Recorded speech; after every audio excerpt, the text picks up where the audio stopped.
Hello students, welcome to my channel. तो आज मैं आप सभी को इस वीडियो में क्लास 9th के चैप्टर नंबर 1 नंबर सिस्टम की एक्सरसाइज 1.1 करवाने जा रही हूं। तो मैं आप सभी को इस वीडियो में इस एक्सरसाइज के सारे क्वेश्चंस करवाऊंगी। तो हमारे पास ना बेटा इस एक्सरसाइज में टोटल 4 क्वेश्चंस हैं और ये सारे क्वेश्चंस हम इस वीडियो में करने वाले हैं। तो मैं बहुत ईजी तरीके से आपको समझाऊंगी, तो प्लीज आपने वीडियो को लास्ट तक जरूर देखना है ताकि आपको सभी क्वेश्चंस अच्छे से समझ आ जाए। ठीक है, तो चलिए करते हैं। क्वेश्चन नंबर 1 हमें दिया है, is 0 a rational number? Can you right it in the form p by q where p and q are integers and q is not equal to 0? तो सबसे पहले तो हमसे पूछा है कि क्या 0 एक रैशनल नंबर है? तो इसका आंसर है हाँ।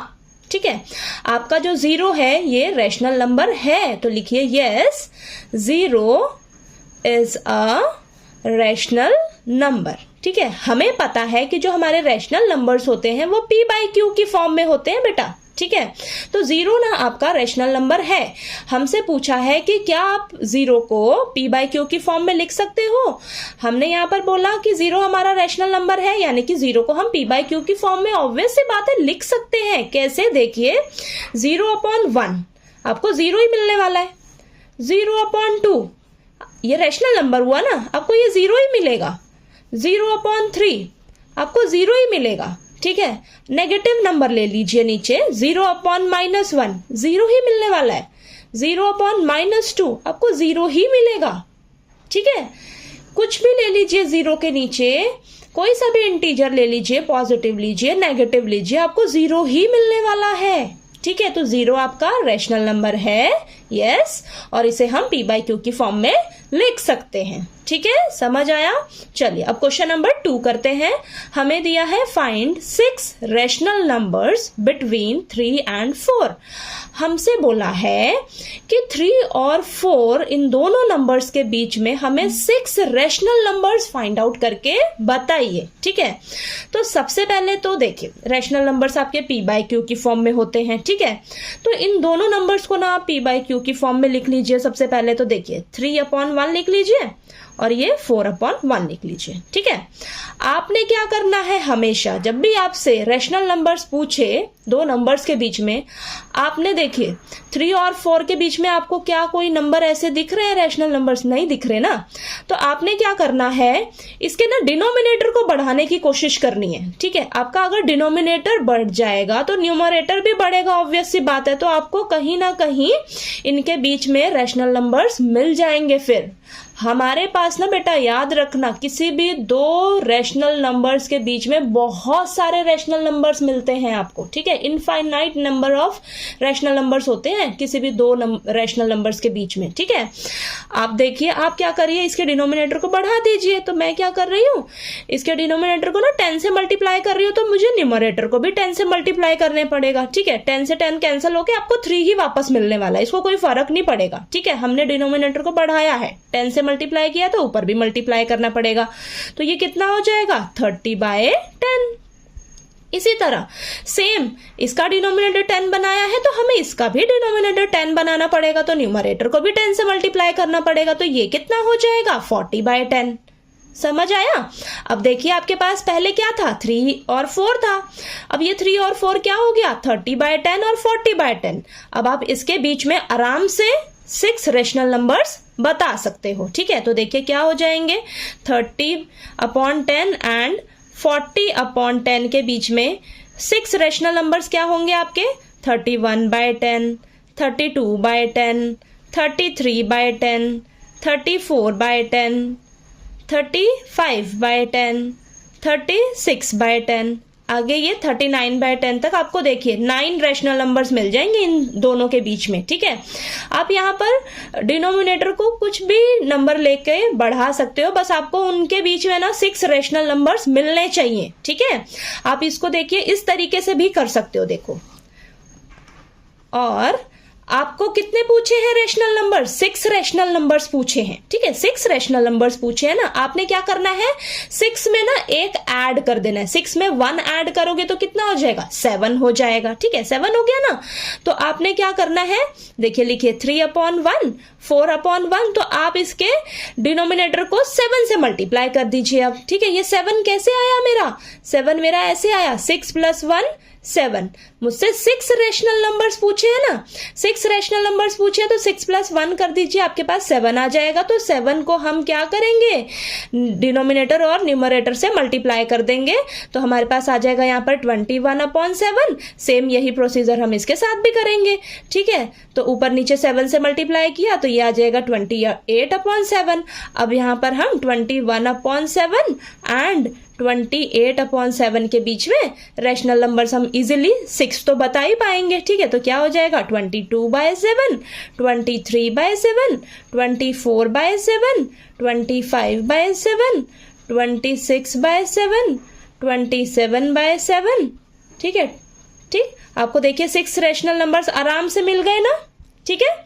तो आपने देखिए यहां पर इस तरीके से भी आप कर सकते हो। अगर आपसे 5 रेशनल नंबर्स पूछ ले तो आप क्या करिए, 5 + 1 कितना हो जाएगा, 6 हो जाएगा। तो डिनोमिनेटर को 6 से मल्टीप्लाई करिए तो न्यूमरेटर को भी 6 से मल्टीप्लाई करना पड़ेगा, ठीक है। तो आपको फिर 5 रेशनल नंबर्स मिल जाएंगे। तो आपने ध्यान क्या देना है, आप डिनोमिनेटर को बढ़ाने की कोशिश करिए, इस तरीके से बढ़ाइए कि आपको उतने रेशनल नंबर्स उन दोनों नंबर्स के बीच में आपको मिल जाएं आराम से, ठीक है। समझ आया आपको ये क्वेश्चन? चलिए अब हम इसका थर्ड क्वेश्चन कर लेते हैं, ठीक है। तो देखिए बेटा, क्वेश्चन नंबर 3 में हमें दिया है find 5 rational numbers between 3/5 and 4/5।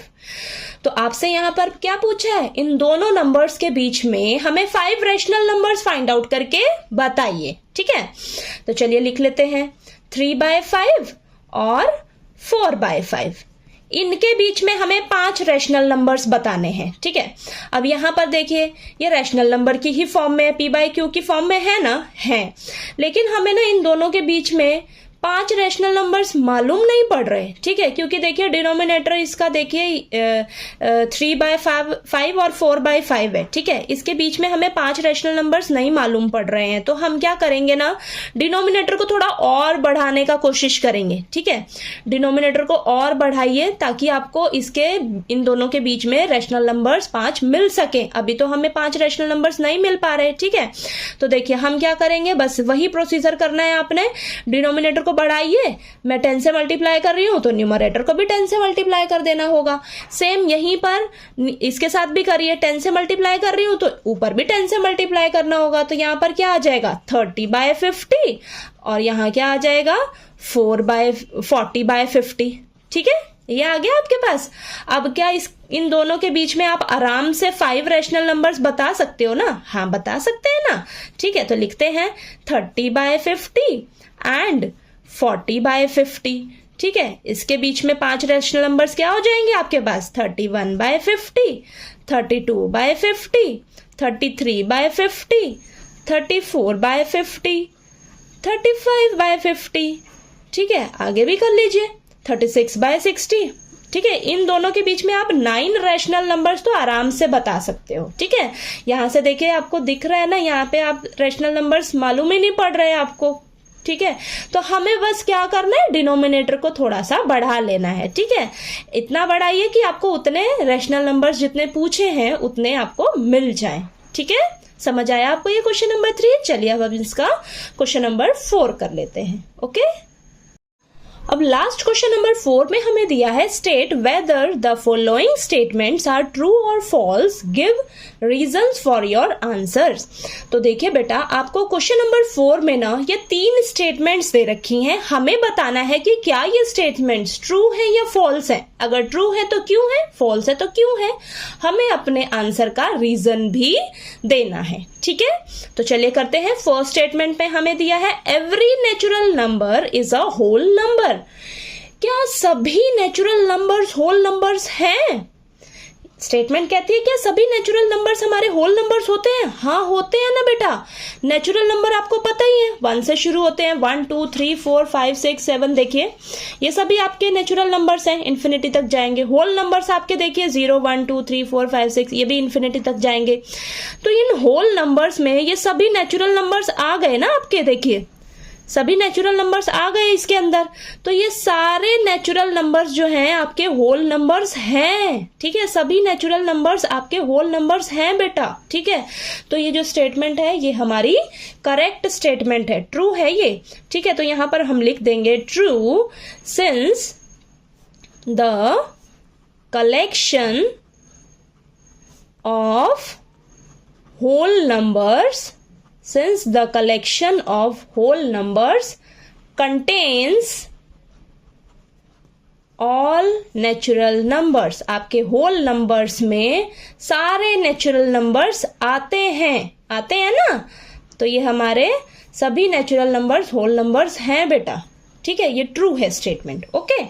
तो चलिए आगे सेकंड स्टेटमेंट में है every integer is a whole number. बोला है कि क्या सभी इंटीजर्स आपके होल नंबर्स होते हैं? तो देखिए आपको पता है कि इंटीजर्स हमारे पॉजिटिव इंटीजर्स होते हैं, नेगेटिव इंटीजर्स होते हैं और 0 होता है, ठीक है। इतना तो हमें पता ही है। अब ये क्या सभी इंटीजर्स आपके होल नंबर्स हैं? नहीं है। देखिए ये पॉजिटिव तो यहां तक तो ठीक है यहां से, लेकिन इधर आपके इंटीजर्स नेगेटिव भी होते हैं। तो नेगेटिव होते हैं इंटीजर्स, लेकिन होल नंबर्स नेगेटिव नहीं होते बेटा, ठीक है। तो आपके सभी इंटीजर्स होल नंबर्स नहीं होते हैं। तो ये स्टेटमेंट आपकी गलत है स्टेटमेंट, ठीक है। तो ये स्टेटमेंट क्या है हमारी? फॉल्स है, ठीक है। फॉल्स क्यों है? फॉर एग्जाम्पल मान लीजिए आपके पास -2 है, is not a whole number. -2 जो है वो आपका इंटीजर है, लेकिन होल नंबर नहीं है ये, ठीक है। इंटीजर तो है, इंटीजर हमारे पॉजिटिव भी होते हैं, नेगेटिव भी होते हैं और 0 होता है, ठीक है। तो यहाँ पर 0 और पॉजिटिव तक तो ठीक है, लेकिन नेगेटिव जो नंबर्स हैं आपके, नेगेटिव इंटीजर्स जो हैं वो आपके होल नंबर्स नहीं हैं। तो सभी इंटीजर्स जो हैं वो आपके होल नंबर्स नहीं होते हैं, ओके। तो ये स्टेटमेंट आपको गलत दे रखी है, ठीक। अब चलिए थर्ड स्टेटमेंट पढ़ते हैं। हमें बोला है every rational number is a whole number. अब आपको पता है कि जो रेशनल नंबर्स होते हैं हमारे p/q की फॉर्म में होते हैं, और जो होल नंबर्स होते हैं हमारे 0 1 2 3 4 5 6 7 इन्फिनिटी तक जाते हैं, ठीक है। तो सभी रेशनल नंबर्स हमारे होल नंबर्स नहीं होते हैं। होल नंबर्स आपके p/q की फॉर्म में नहीं होते बेटा, होल नंबर्स p/q की फॉर्म में नहीं होते। रेशनल नंबर्स p/q की फॉर्म में होते हैं, लेकिन होल नंबर्स नहीं होते ना, ठीक है। तो ये स्टेटमेंट आपको गलत दे रखी है। तो लिखिए false. For example 1/2 is a rational number. ये आपका रेशनल नंबर तो है, but not a whole number. ये आपका रेशनल नंबर है, लेकिन ये होल नंबर नहीं है। रेशनल नंबर्स आपके p/q की फॉर्म में होते हैं, लेकिन होल नंबर्स जो है वो p/q की फॉर्म में नहीं होते, ठीक है। अगर आप 2/1 ले लो, मान लीजिए इसको 2/1 कर दो, 2/1 कर दो, तो वो रेशनल नंबर कहलाएगा। और 2/1 जो है आपको 2 ही मिलने वाला है वो, ठीक है। 2/1 2 ही मिलने वाला है, तो वो आपका रेशनल नंबर भी होगा, होल नंबर भी होगा, ठीक है। लेकिन अगर हम ऐसे कर देते हैं 1/2 जो है रेशनल नंबर तो है, लेकिन ये होल नंबर नहीं है ना। तो सभी रेशनल नंबर्स आपके होल नंबर्स नहीं होते हैं, ठीक है। तो ये स्टेटमेंट आपकी गलत स्टेटमेंट है, ओके। तो चलिए आपका ये एक्सरसाइज 1.1 इसी क्वेश्चन के साथ फिनिश होती है। अगर आपको किसी भी क्वेश्चन में कोई भी डाउट रहे तो प्लीज पूछ लीजिएगा कमेंट करके। और अगर आपको मेरा पढ़ाया हुआ अच्छा लगे तो प्लीज मेरी वीडियो को लाइक कीजिए, शेयर कीजिए और ज्यादा से ज्यादा सब्सक्राइब कीजिएगा मेरे चैनल को। Thank you so much.